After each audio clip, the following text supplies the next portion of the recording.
বাঙালি রাজকীয় খাবার হচ্ছে পোস্ত। আজ আমি পোস্তের একটি নিরামিষ রেসিপি নিয়ে আপনাদের কাছে চলে এসেছি। নমস্কার বন্ধুরা, সুদীপা রকমারি চ্যানেলে সবাইকে স্বাগত। আজ আমি আপনাদের করে দেখাচ্ছি ঝিঙে তিল পোস্ত। আপনারা ঝিঙে দিয়ে বিভিন্ন রেসিপি এখন করে খাচ্ছেন গরমের সময়। এই ঝিঙে প্রচণ্ড পরিমাণ পাওয়া যায়, খাওয়াও ভীষণ ভালো। আমি তিল আর পোস্ত দিয়ে ঝিঙের একটি রেসিপি করে দেখাচ্ছি। চলুন আমার সাথে আমি কিভাবে করি, প্রথম থেকে শেষ পর্যন্ত থেকে দেখুন, কেমন লাগে আপনাদের জানিয়ে যাবেন। প্রথমে কড়াইতে তেল দিয়ে দিয়েছি, সর্ষের তেল, আর বিউলির ডালের বড়ি আমি দিয়ে দিলাম। বড়িটাকে লাল করে ভেজে নিচ্ছি। খুব সহজভাবে এই রেসিপিটি হয়ে যায়, আর গরমের দিনে এই হালকা ঝিঙের এই রেসিপি কিন্তু অসাধারণ লাগে খেতে। আপনারা অনেকেই করে থাকেন, আমি কিভাবে করেছি সেটাই আপনাদের দেখাচ্ছি। বড়িগুলো তুলে নিয়ে আমি আবার সর্ষের তেল দিয়ে দিলাম। সর্ষের তেলেই এই রেসিপিটি খেতে বেশি ভালো লাগবে। সর্ষের তেল দিয়ে আমি এর মধ্যে দিয়ে দিলাম কিছু চেরা কাঁচা লঙ্কা, আর দিয়ে দেব কালো জিরে। কালো জিরে কাঁচা লঙ্কা ফোড়ন দিয়ে একটু ভাজা ভাজা করে নেব। ফোড়নটার ভাজা গন্ধ বেরিয়ে এলে আমি এখানে দেখুন আলু দিয়ে দিচ্ছি। এখানে আমি একটা বড় সাইজের আলু নিয়েছি। আলুটাকে এইভাবে একদম ছোট টুকরো করে কেটে নিয়েছি। এরকমই ছোটো টুকরো করে আমি কেটে নিয়ে এই রেসিপিটা বানাবো। আলুটাকে তেলের সাথে একটুখানি আমি নাড়াচাড়া করে নিচ্ছি। বেশিক্ষণ নাড়াচাড়া করার দরকার নেই, একটু নাড়াচাড়া করে আমি এখানে নিয়েছি 1 কেজি ঝিঙে। এখানে আমার 1 কেজি ঝিঙে আছে। ঝিঙেটাকে একদম ছোট ছোট টুকরো করে কেটে নিয়েছি। আলুর মতোই ঝিঙের টুকরোগুলো এইভাবে কেটে নিয়েছি। ঝিঙে আর আলু খুব ভালোভাবে মিশিয়ে নিচ্ছি। ছোট টুকরো করে এইভাবে ঝিঙে আর আলু কেটে তিল পোস্ত দিয়ে করে খেয়ে দেখবেন, এই সময় ভীষণ ভালো লাগে খেতে। তিল খাওয়াও স্বাস্থ্যের পক্ষে ভীষণ উপকারী। তিলের মধ্যে প্রচুর প্রোটিন রয়েছে। আর পোস্ত তো বাঙালি রাজকীয় খাবার। এইভাবে অবশ্যই করে খাবেন যারা এখনও খেয়ে দেখেননি।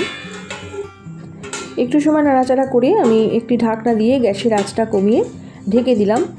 এবার ঝিঙের থেকে জল বেরিয়ে ঝিঙেটা আর আলুটা সেদ্ধ হয়ে যাবে। এই পর্যায়ে আমি নিয়ে নিচ্ছি এখানে পোস্ত।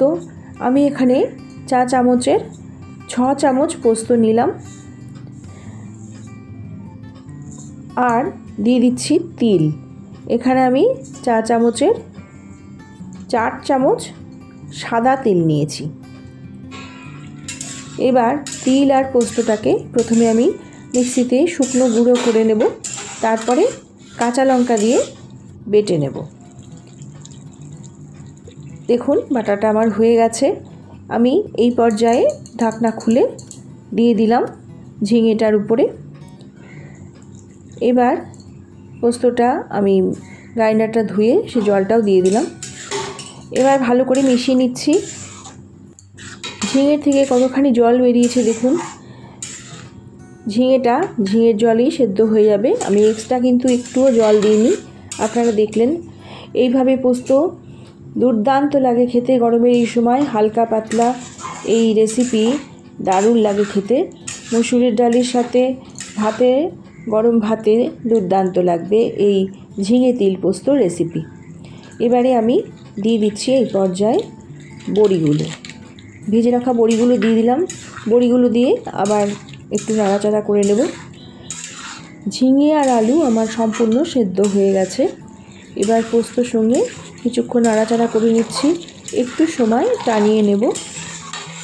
দেখুন নাড়াচাড়া করে নিচ্ছি। বড়িগুলো খুন্তির সাহায্যে এবার আমি একটু ভেঙে দেব, তাতে এই রেসিপিটা খেতে আরও বেশি ভালো লাগবে। খুন্তি দিয়ে বড়িগুলো আমি একটুখানি করে ভেঙে নিচ্ছি। সব বড়িগুলো ভাঙার দরকার নেই, 2-1টা বড়ি একটু ভেঙে দিলেই হবে, তাতে স্বাদটা আরও বেড়ে যাবে। এইভাবে বিউলির ডালের বড়ি দিয়ে ঝিঙে আলু তিল পোস্ত করে খেয়ে দেখবেন বন্ধুরা, দুর্দান্ত লাগবে। রেসিপিটা আমার হয়ে এসেছে। এবার আমি উপর থেকে একটু কাঁচা সর্ষের তেল দিয়ে দেবো। এতে এই রান্নাটা খেতে দুর্দান্ত লাগবে। গ্যাসটা অফ করে দেব। তার আগে আমি এখন দিয়ে দিচ্ছি কাঁচা সর্ষের তেল দিয়ে দিলাম। কাঁচা সর্ষের তেল অবশ্যই শেষ করার আগে কাঁচা সর্ষের তেল দিয়ে তারপরে নামাবেন। দেখুন রেসিপিটা আমার সম্পূর্ণ তৈরি হয়ে গেছে। গ্যাস অফ করে দিয়েছি। এবার আমি নামিয়ে নেব। কেমন লাগলো আপনাদের এই ঝিঙে তিল পোস্ত রান্নাটা?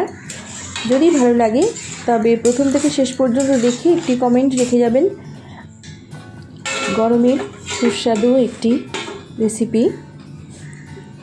এবার আমি একটি ঢাকনা দিয়ে কিছুক্ষণ সময়ের জন্যে একটু রেস্টে রেখে আবার আমি ফিরে আসি আপনাদের কাছে। 5 মিনিট বাদে ফিরে এলাম। দেখুন অনেকটাই টেনে গেছে। একটু ঝোল ঝোল থাকতেই আমি গ্যাসটা অফ করেছিলাম। রেসিপিটি কিন্তু একদম শুকনো আমি করিনি, একটু রসা রসাই করেছি। এরকম রসা রসা করে খেলেই কিন্তু বেশি ভালো লাগে।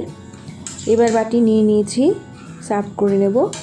দেখুন কি দুর্দান্ত দেখতে হয়েছে, খেতেও দুর্দান্ত। গরমের দিনে হালকা পাতলা রেসিপি আপনারা করে খেয়ে দেখবেন, ভীষণ ভালো লাগবে। ঝিঙে দিয়ে এরকম ঝিঙে তিল পোস্ত কারা কারা খেয়েছেন সেটাও আমাকে কমেন্টের মাধ্যমে জানিয়ে যাবেন। আর প্রথম থেকে শেষ পর্যন্ত যেসব বন্ধুরা এখনও আমার রেসিপি দেখে চলেছেন তাদের জন্য জানাই অসংখ্য অসংখ্য ধন্যবাদ, ভালোবাসা, শুভকামনা। সবাই ভালো থাকবেন, সুস্থ থাকবেন। আমি আবারও একটি নতুন রেসিপি নিয়ে আপনাদের সামনে চলে আসব। নমস্কার।